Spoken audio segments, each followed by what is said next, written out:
پھر دعا کریں اللہ اس پر استقامت عطا فرمائے، پھر اس پہ ڈٹ جائے۔ نبی پاک صلی اللہ علیہ وسلم نے فرمایا میں اس بات کا خوف نہیں کرتا کہ میری امت کمزور ہو جائے گی، اس بات کا ڈر نہیں کہ پیسے ختم ہو جائیں گے، نہ یہ خوف ہے کہ بھوکی مرے گی۔ حضور کس بات کا خوف ہے؟ تو نبی پاک نے فرمایا خوف یہ ہے کہ ان کا یقین کمزور ہو جائے گا۔ یاد رکھیں اگر اعتبار نہ ہو تو گھر نہیں چلتا، تو اگر اللہ رسول پر یقین کامل نہ ہو تو پھر بندہ مسجد نہیں آ سکتا، پھر اس کا دین نہیں چلتا، پھر اس کے لیے مشکل ہے نماز، پھر اس کے لیے مشکل ہے راہ خدا میں خرچ کرنا۔ میرے نبی پاک نے فرمایا یوں نہ کہا کر کہ یا اللہ چاہے تو دے چاہے تو نہ دے، جب مالک سے مانگ تو کہا کر یا اللہ تجھی سے مانگنا ہے، میں لے کے اٹھوں گا، تو مجھے دے گا۔ فرمایا جتنا تیرا یقین کامل ہوگا اتنا ہی اللہ تجھے جھولی بھر کے عطا فرمائے گا۔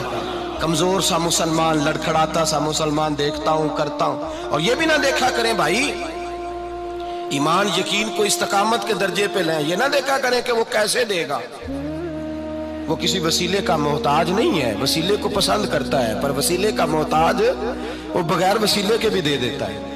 ہر آدمی ماں باپ کے ذریعے پیدا ہوتا ہے، اگر پیدا کرنا چاہے تو جناب عیسیٰ کو بغیر باپ کے پیدا کر دیتا ہے، اگر پیدا کرنا چاہے تو حضرت آدم کو بغیر ماں اور باپ کے پیدا کر دیتا ہے۔ جب یقین رکھیں، یقین قرآن مجید پڑھیے، حضرت موسیٰ علیہ السلام فرعون کے دربار میں کھڑے ہیں، چاروں جانب دشمن ہی دشمن ہے، جادوگر آ گئے، انہوں نے سانپ چھوڑے، حضرت موسیٰ کے ہاتھ میں ڈنڈا تھا، حضرت موسیٰ کہتے ہیں یا اللہ کیا کروں؟ تو اللہ تعالیٰ نے فرمایا اپنا عصا پھینک دو۔ کہنا چاہیے تھا نا کہ یا اللہ ایک ہی تو شے ہے، اتنے سانپ ہے، بچانے کے لیے ڈنڈا ہے وہ پھینک دوں؟ ڈنڈا پھینکا جاتا ہے، سانپ کو دیکھ کر کے قابو کیا جاتا ہے۔ یہ میرا اور آپ کا ذوق ہے نا، لیکن انبیاء کرام کا انداز ملاحظہ کیجئے میرے عزیزو۔ اللہ فرماتے ہیں ڈنڈا، اے موسیٰ ڈال دے اپنا عصا، پہلے نہیں فرمایا کہ سانپ بن جائے گا، فرمایا بس تو ڈال دے۔ میں اور آپ ہوتے ہیں تو سام سامنے ہے، ڈنڈا ہاتھ میں ہے، ہم کہیں گے عجیب بات ہے، یہی تو دفاع کی چیز ہے، اسی کو ڈال دوں تو بچوں گا کیسے؟ کہا ڈال دو، تو حضرت موسیٰ نے ڈال دیا، کہا میرے رب کا حکم ہے تو میرے لیے بہتر ہی ہوگا۔ اللہ فرماتے ہیں جب موسیٰ نے ڈالا تو میں نے اس ڈنڈے کو، اس عصا کو اژدہا بنا دیا۔ اب کبھی عصا بھی اژدہا بنے، کبھی چھڑی بھی بہت بڑا اژدہا بنی ہے، لیکن قرآن کہتا ہے جناب موسیٰ نے ڈالا تو اللہ نے اژدہا، بلکہ اس سے پیچھے چلیے، عورتیں کمزور یقین کی ہوتی ہیں نا، جناب موسیٰ پیدا ہوئے تو اللہ فرماتے ہیں میں نے موسیٰ کی ماں کے دل میں بات ڈالی، ماں کے دل میں صندوق میں ڈال کے تو اس کو دریا میں بہا دے۔ اور بھائی صندوق میں کہہ سکتے ہیں نا آکسیجن کیسے جائے گی، اور دریا میں بچے بچنے کے لیے ڈالے جاتے ہیں کہ ڈوبنے کے لیے ڈالے جاتے ہیں؟ ماں کے دل میں یقین کمزور نہیں تھا ماں کا۔ انبیاء کے ماں باپ موحد ہوتے ہیں، دین کو ماننے والے، ماں کے دل میں اللہ نے بات، اللہ قرآن میں کہتے میں نے وحی کی، میں نے القاء کیا، میں نے بات ڈالی۔ حضرت موسیٰ کی ماں کہتی ہے میں نے ڈال کے نا سمندر میں بیٹا، میں نے سمندر میں بیٹا ڈال کے صندوق میں بند کر کے رب کے حوالے کیا۔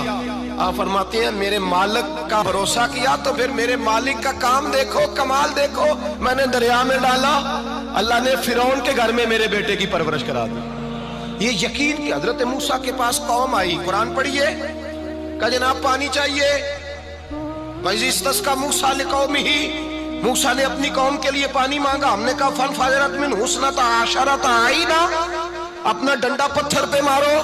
عقل والا آدمی ہوتا تو اڑ جاتا، کہتا یا اللہ پتھروں سے بھی کبھی پانی نکلا ہے؟ اضرب بعصاک الحجر، مارو پتھر پہ ڈنڈا۔ اللہ کے نبی نے منٹ نہیں لگایا، ٹھا کر کے ڈنڈا لگایا، فَانْفَجَرَتْ مِنْهُ اثْنَتَا عَشَرَةَ عَيْنًا۔ اللہ فرماتے ہیں جناب موسیٰ نے ایک عصا مارا، میں نے 12 چشمے جاری کر دیے۔ تو لے تو اللہ کرتا ہے، اللہ کہتا ہے پڑھ نماز روزی دوں گا، کہتا ہے سوچتا ہوں۔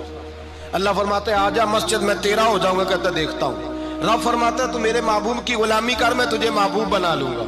تو کہتا ہے تھوڑا بڑا ہو کے داڑھی رکھنی ہے، ابھی سیانا ہو کے میں ذرا سرٹیفکیٹ لے لوں اسرائیل سے کہ کتنے سالوں کے بعد آئیں گے، پھر شروع کروں گا۔ پروگرام بنا رہا ہے، ابھی تو ارادے میں ہے۔ اللہ کے پیغمبر کا ڈنڈا، اور اس سے زیادہ آگے بات ہو گئی، پیچھے فوج لگی ہوئی ہے فرعون کی، مجمع ہے، ہزاروں لاکھوں کا لشکر لے کے، تلواریں نیزے، فرعون پیچھے، آگے دریا آ گیا۔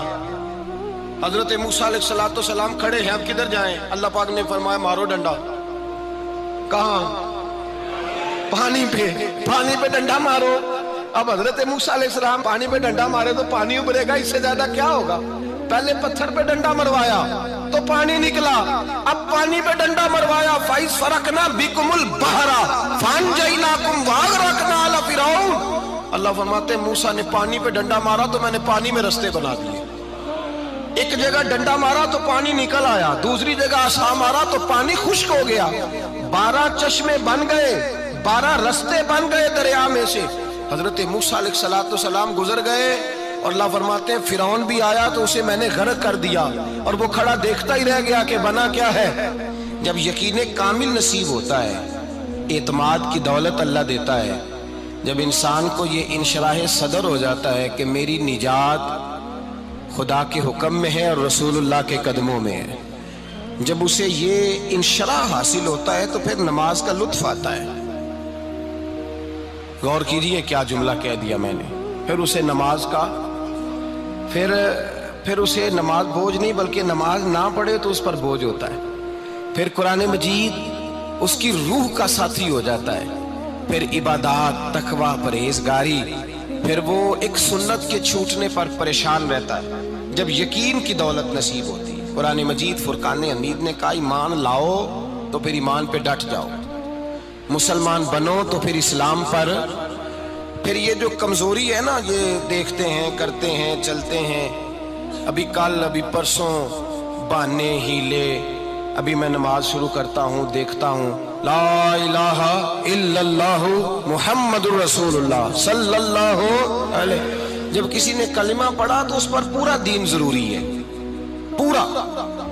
اب وہ یہ نہیں کہہ سکتا کہ تھوڑا تھوڑا کر کے آؤں گا۔ یقین کی دولت نعمت ہے۔ اللہ پاک قرآن مجید میں فرماتے ہیں ان الذین قالوا ربنا اللہ ثم استقاموا، جنہوں نے کہا کہ اللہ ہمارا رب ہے اور پھر وہ اس پر ڈٹ گئے، پھر اس پر وہ کہا تو ڈٹ گئے، کھڑے ہو گئے، نہیں اللہ ہی رب ہے، اللہ ہی دینے والا، اللہ ہی مالک، اللہ ہی ہمارا رازق ہے، رب ہی ہمارا سب کچھ۔ جب ڈٹ گئے تو فرمایا تتنزل علیہم الملائکہ، پھر میں ان کی مدد کے لیے آسمان سے فرشتوں کا نزول فرمایا کرتا ہوں۔ فرشتے کیا کہتے ہیں؟ اللہ تخافوا ولا تحزنوا، غم نہ کرنا، خوف نہ کھانا، وابشروا بالجنۃ التی کنتم توعدون، ہم تو تمہیں اللہ تبارک و تعالیٰ کی اس جنت کی خوشخبری دینے آئے ہیں جس کا رب نے تمہارے ساتھ وعدہ کیا ہوا ہے۔ پھر فرشتوں کا نزول ہوتا ہے، لیکن شرط کیا ہے کہ ایمان لائے، اور پھر ایمان پر پھر یہ نہ سوچے کہ وہ کس طرح دے گا، وہ کیسے عطا کرے گا، وہ میری مدد کس طرح کرے گا، نظام کیسے چلے، ڈٹ جائے کہے میرے اللہ کا حکم ہے تو میں نے حلال ہی کھانا ہے، میرے رب کا حکم ہے تو میں نے تھوڑے پہ ہی گزارا کرنا ہے، میرے مالک کا حکم ہے تو میں نے اپنی جیب دیکھنی یا دوسرے کی نہیں دیکھنی، میرے رب کا حکم ہے تو میں نے اس کی اطاعت میں رہنا۔ جب ڈٹ جائے گا اللہ کے احکامات پر، جب ڈٹ جائے گا تو اللہ فرماتا ہے پھر میں تیری مدد کے لیے فرشتوں کا نزول کروں گا۔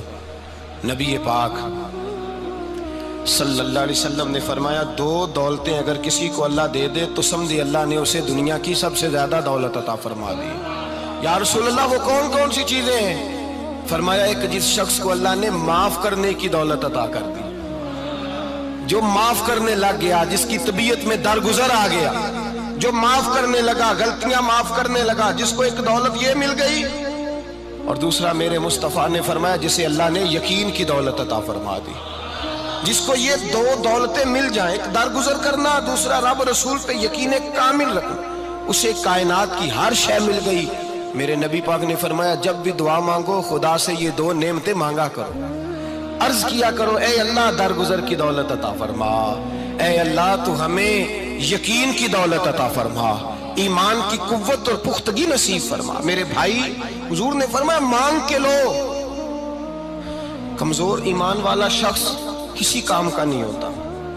جس آدمی کے ذہن میں شک کا بیج ایک دفعہ جنم لیتا ہے وہ آدمی تو غلام سے بدتر ہے، بے کیف سجدہ، روٹھی روٹھی سی عبادت، اس کی زندگی کیفیات سے خالی ہے۔ جس شخص کو پتہ چل جائے نا لوگ میرے مخالف ہیں، اس کا تو سجن رہتا ہی کوئی نہیں۔ اصل بات یہ ہوتی ہے کہ یہاں سوچ بیٹھا ہے کہ دنیا میرے خلاف ہے، یہاں مخالفت یہاں بیٹھ گئی ہے، 2 بندے باتیں کر رہے ہیں تو پریشان ہے میرے خلاف ہی لگے ہوئے۔